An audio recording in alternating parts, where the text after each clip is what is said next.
La première chose que je voulais dire, c'est que c'est les différents médias sociaux tels qu'on les connaît aujourd'hui dans notre pays sont devenus les médias majoritaires, c'est-à-dire les canaux par lesquels les Maliens aujourd'hui s'informent, discutent, interagissent. Cela est dû au fait que il y a une grande démocratisation des téléphones intelligents, ce qu'on appelle les smartphones. Démocratisation parce que c'est accessible à des coûts qui sont aussi assez supportables. Et pas seulement dans les grandes villes.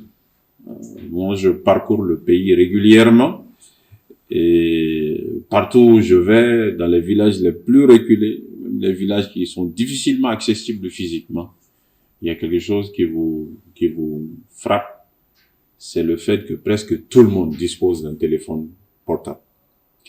Et ça, vraiment, c'est une vraie révolution.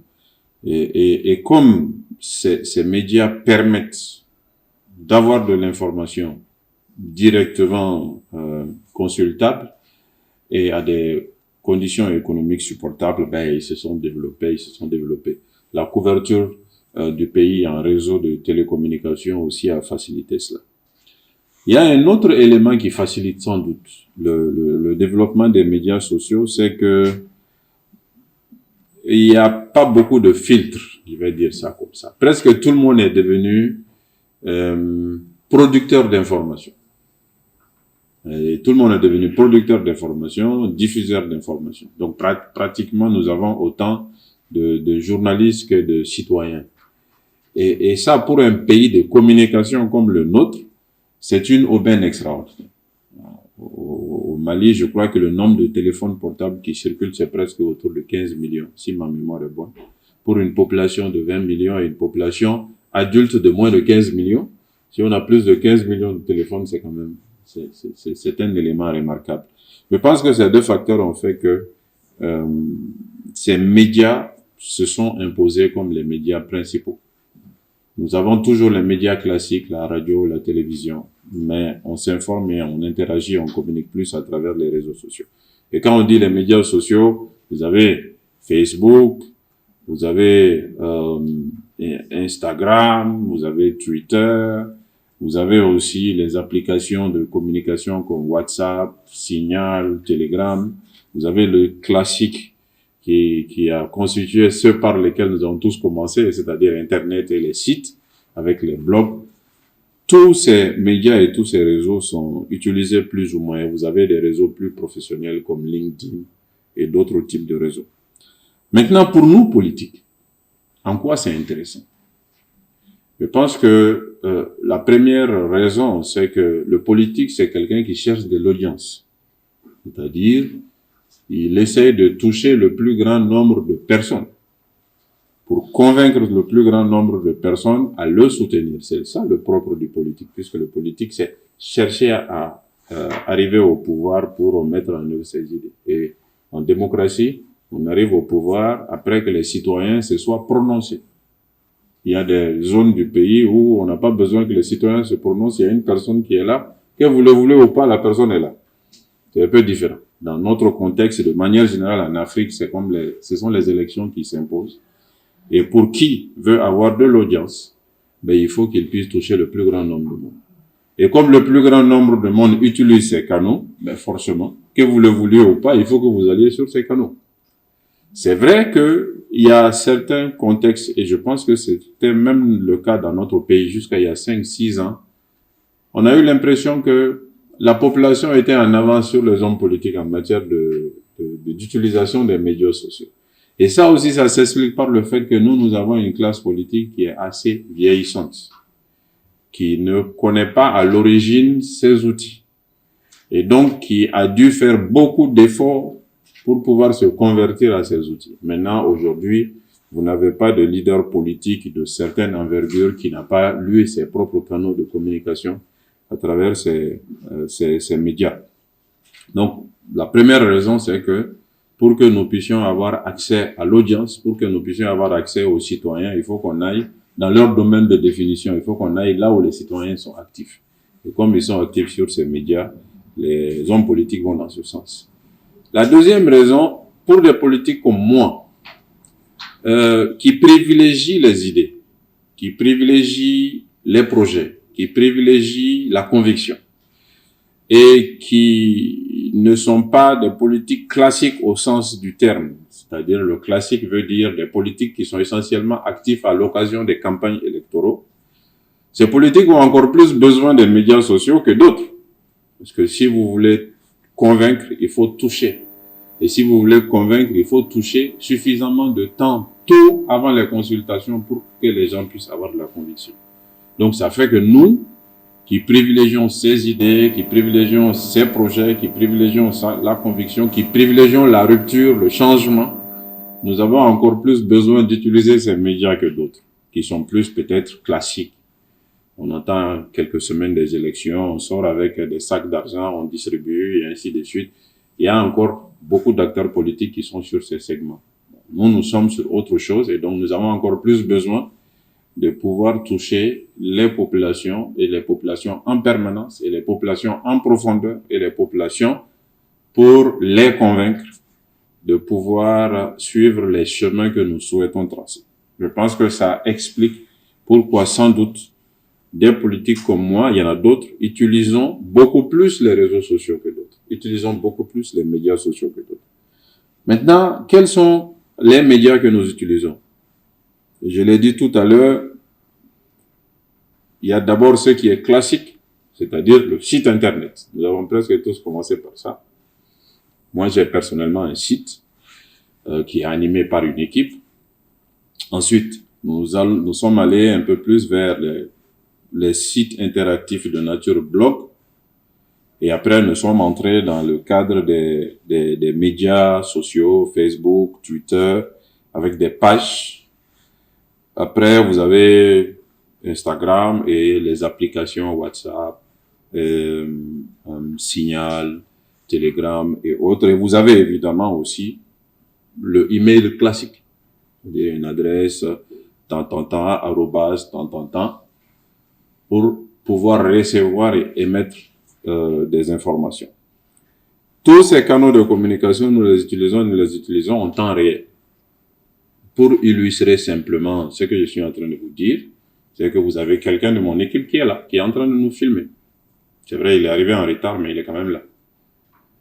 C'est lui qui est vers la porte. Donc lui, il est membre de mon équipe. Ils sont 5 ou 6 qui travaillent en permanence sur ce que nous faisons. Et dans cette veine, moi-même, personnellement, il y a des applications que j'utilise. J'ai une équipe de 5-6 personnes, mais il y a des applications que j'utilise. Par exemple, WhatsApp, j'ai des groupes que moi-même, personnellement, j'alimente. Et j'ai un numéro qui me permet aussi de recevoir des messages des gens. Il y a des adresses email, il y a 2 adresses email que j'alimente moi-même personnellement. C'est-à-dire, c'est pas quelqu'un qui alimente ces choses, c'est moi qui reçois personnellement et c'est moi qui émets personnellement. Même s'il y a beaucoup de personnes qui en doutent, mais c'est une réalité pour ce qui nous concerne.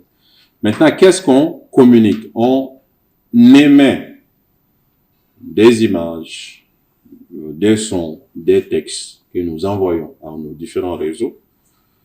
Nous interagissons aussi à travers ces différents canaux de communication. Ça veut dire que nous sommes nous aussi membres de certains réseaux, nous recevons des informations, nous les émettons. C'est essentiellement ce que nous faisons à travers ces médias sociaux. Maintenant, la deuxième partie de la présentation, c'est d'abord les risques, comme cela a été demandé par ceux qui ont organisé la rencontre. Je pense que le principal risque, et ça vous le savez, c'est que ces médias servent de support à la production et à la diffusion de fausses informations, d'informations mensongères, ce qu'on appelle les fake news. Ça, c'est vraiment le principal risque. Et cela est d'autant plus important que ces médias, le propre même de ces médias, c'est qu'il n'y a pas de filtre. Vous savez, la télévision classique est organisée. Pour que vous puissiez avoir la télévision classique, il faut que vous présentiez un dossier. et vous soumettez ce dossier à la haute autorité de communication. Si vous voulez avoir une radio, c'est la même chose. Mais si vous voulez avoir un compte Facebook, vous n'avez pas besoin. Si vous voulez faire une web télé, c'est la même chose. Tellement de gens ont des télévisions sur Internet. Et donc, comme il n'y a pas de filtre, il n'y a pas de critères pour être émetteur de ces informations. Critères professionnels, critères administratifs, d'autres critères juridiques, il n'y en a pas. Donc n'importe qui se lève et puis peut être quelqu'un d'actif sur ce domaine. Donc comme il n'y a pas de filtre, il n'y a pas de structure qui regarde, même si de plus en plus on a de la législation. On a de la législation, mais on est encore très en retard par rapport à la question des fake news de manière générale. Le risque majeur, c'est ça. C'est que ces réseaux servent de moyen à la diffusion de fausses nouvelles. Et vous avez, dans certains contextes, c'est le cas de plus en plus au Mali, vous avez de véritables industries qui sont mises en place pour fabriquer et diffuser des fausses informations. Cela peut faire mal dans le cadre d'une campagne électorale. L'exemple le plus typique de ça, c'est les élections de 2016 aux États-Unis, où il y a eu une vraie campagne industrielle avec des moyens importants contre Hillary Clinton. Et beaucoup d'observateurs estiment que cette campagne a fait la différence entre les deux, puisqu'il y avait très peu de différence. Hillary a même eu plus de voix que Donald Trump en 2016. Mais du fait des spécificités des votes américains, c'est le système des grands électeurs, Donald Trump a été élu. Mais il y a eu une campagne de fausses informations, vraiment des mensonges fabriqués et diffusés à des millions et des millions de personnes. Mais au Mali, on n'est pas à l'abri de ça. Bon, ça c'est vraiment, c'est un risque important sur lequel il faut vraiment être attentif. Maintenant, pour terminer, si j'ai un certain nombre de conseils et de suggestions vers vous. Le premier conseil, c'est que des occasions comme ce qui est en train de se passer, il faut que vous les multipliez. C'est-à-dire, il faut que vous vous informiez, il faut que vous vous formiez davantage pour que vous connaissiez tous les risques, toutes les menaces, toutes les imperfections de ce dispositif de communication à travers les médias sociaux. Donc, premier élément, il faut vraiment que vous vous formez, que vous vous informiez, que vous renforciez vos capacités en la matière, afin de pouvoir identifier des fausses informations ou de pouvoir analyser une information pour en saisir ses attributs avant de la relayer. Parce que souvent, on relaie des informations qui sont totalement fausses. Donc, il faut que vous ayez des capacités d'analyse, de la formation pour arriver à cela. Ça, c'est vraiment très, très important. Surtout, encore une fois, comme je vous le dis, dans le contexte actuel. Le contexte actuel du Mali est un contexte qui est un peu enflammé. D'abord, au Mali, nous avons un sentiment anti-français très fort. Et ça, vous le savez. Et ce sentiment anti-français, c'est un cadre qui permet de charrier pas mal d'informations. Et beaucoup de ces informations sont souvent fausses. Il faut faire excessivement attention, vous qui êtes des influenceurs, vous qui êtes des acteurs sur ces médias, à ne pas perdre votre crédibilité. Parce que quand on relaie aussi des fausses informations, ben on devient progressivement peu crédible et les gens ne nous suivent pas. Donc pour moi, un élément important, c'est cela. Deuxième élément, il est impératif que vous, qui comprenez un peu ces choses, que vous vous inscriviez dans l'éveil des consciences, dans la promotion de la citoyenneté et du patriotisme, mais aussi dans le soutien à la vérité. Je disais encore à quelqu'un hier et avant-hier, j'ai dit pour moi, le prochain président du Mali, il doit passer une année entière à dire la vérité aux Maliens, d'abord. Parce que très sincèrement, ce dont nous avons le plus besoin au Mali, c'est d'abord de connaître la vérité sur notre situation. N'importe quel secteur que vous prenez au Mali, les mensonges sont plus importants que les vérités dessus. Et à cette personne, j'ai donné l'exemple, je vais faire une petite digression, j'ai donné l'exemple de l'école de Bako Djikoroni, qui avait des tôles trouées et puis il y avait de l'eau. Tout le monde, vous avez tous vu ça. Et tout le monde a rué sur le gouvernement. Et la ministre elle-même s'est déplacée pour aller là-bas. Donc elle-même, elle a donné le crédit à une situation qui à la base est fausse. Parce que ce qu'on aurait dû d'abord commencer par dire dans notre pays, c'est que l'école est décentralisée.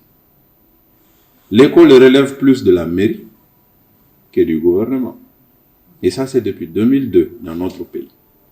Deuxième élément, ce qu'on aurait dû aussi dire, c'est que l'école, bien que décentralisée, l'école est au moins à 50% entre les mains des parents d'élèves à travers les comités de gestion scolaire.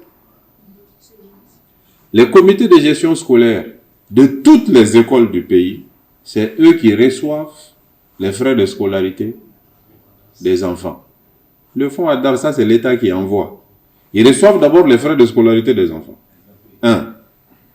2. L'État subventionne l'ensemble des écoles publiques du Mali à travers les collectivités. Et ce sont les CGS qui reçoivent ces fonds. C'est une partie de ces fonds qui sont les fonds ADARS. Il y a les cantines scolaires, il y a beaucoup de fonds que l'État envoie. La première chose qu'on devrait faire, avant d'en appeler à l'État, c'est de demander d'abord au comité de gestion scolaire de Bako-Djigoroni qu'est-ce qu'ils ont fait avec l'argent qu'ils ont reçu. Mais personne n'en a parlé. Et la ministre elle-même, elle s'est précipitée pour aller, on va faire ci, on va faire ça.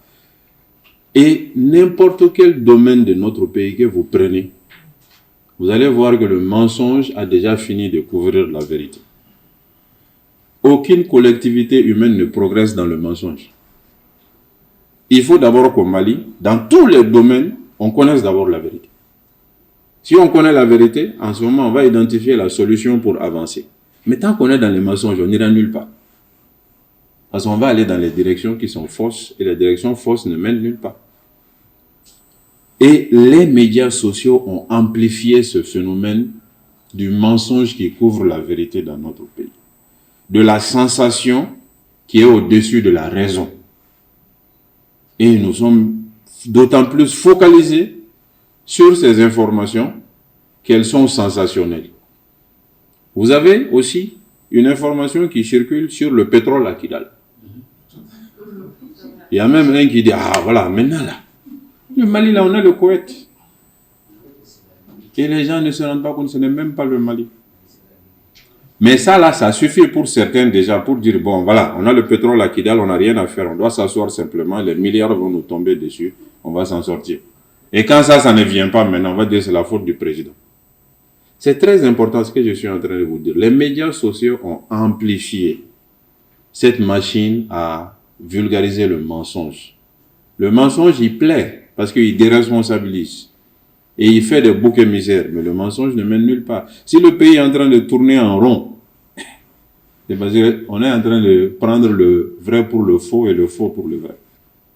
Et là, je dis, les médias sociaux sont vraiment à la base, au moins en partie de cette situation. Donc, ce que vous devriez faire, c'est aussi que vous travaillez à donner les vraies informations.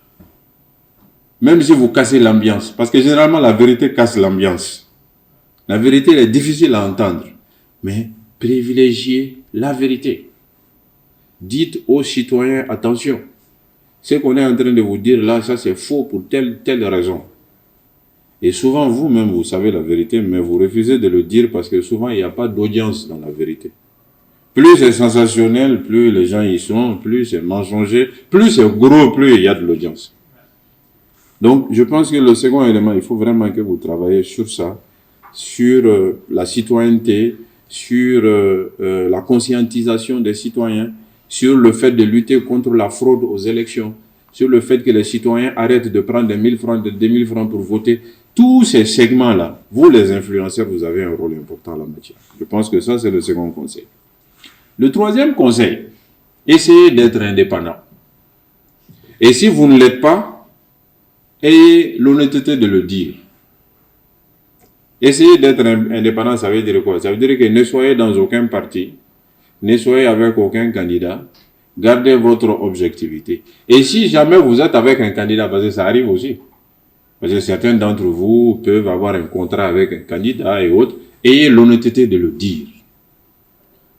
plutôt qu'on sous-entende. Ah, mais lui là, il n'attaque plus celui-là, là. Est-ce qu'il n'y a pas quelque chose entre lui et celui-là? Parce qu'il y a 3 ou 4 mois, il insultait celui-là tous les jours. Maintenant, il ne l'insulte plus. Est-ce que... Ayez l'honnêteté de dire, là où vous êtes dépendant, vous avez un contrat avec un tel, ce n'est pas interdit. Vous êtes dans l'équipe de campagne d'un tel, vous êtes dans l'équipe de communication, ce n'est pas interdit. Mais paraître indépendant alors qu'en réalité on a pris quelque chose avec quelqu'un, c'est ce qui aussi cache un peu l'image des influenceurs. Ça, je pense qu'il faut que vous ayez aussi cela à l'esprit. Et la dernière chose, moi je souhaite que les prochaines élections à venir soient des élections de débat, de confrontation. Que tous les candidats aux élections communales, si on les organise, aux élections législatives, si on les organise, aux élections présidentielles, aux élections locales, ouvrez vos espaces au débat. Invitez les candidats à venir dire ce qu'ils pensent. Et dans la mesure du possible, faites confronter les candidats. Parce que la meilleure manière d'informer les populations, c'est les face-à-face. Quand le candidat est tout seul, il peut tout décliner en un. Mais quand il est avec quelqu'un qui est opposé à lui, il y a des choses qu'il ne peut pas dire parce que l'autre va le soulever et l'autre va le relever. Si les grands pays démocratiques privilégient les débats, c'est parce que c'est des débats qui naissent la lumière. C'est à travers les débats qu'on sait qui a dit vrai et qui n'a pas dit vrai. C'est à travers les débats qu'on sait qui connaît le pays et qui ne le connaît pas. Parce que dans nos pays, on a énormément de candidats qui ne connaissent rien du pays. Ce n'est pas leur affaire d'ailleurs. Donc vous, essayez d'ouvrir vos cadres. Essayez d'ouvrir vos cadres. Obligez les candidats à venir débattre. Et s'ils ne le font pas, dites-le. Tout ça, c'est de la démocratie.